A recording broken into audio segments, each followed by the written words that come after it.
যদি হঠাৎ করে একদিন হারিয়ে যাই, কেউ কি খুঁজবে? হয়তো না। যদি আমার আইডি থেকে ভিডিও পোস্ট করা না হয়, কেউ কি মিস করবে? হয়তো না। ইনবক্সে মেসেজ আসবে কিন্তু সিন হবে না, রিপ্লাই পাবে না, পরে থাকবে ওইভাবেই। কেউ কেউ হয়তো অপেক্ষায় থাকবে, এই বুঝি আসলো অনলাইনে।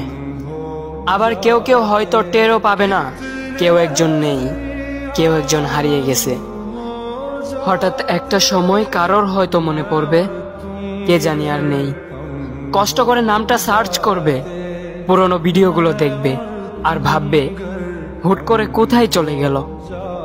আবার কেউ কেউ হয়তো একদিন দুই দিন না পেয়ে ফ্রেন্ড লিস্ট থেকে আনফ্রেন্ড করে দেবে। যখন আমি থাকবো না, তখন আমার স্মৃতি কারোর মনে পড়বে, হয়তো পড়বে, আবার হয়তো পড়বে না। তবে হারাতে হবে, হারাতে হয়, হারিয়ে যাওয়াই নিয়ম।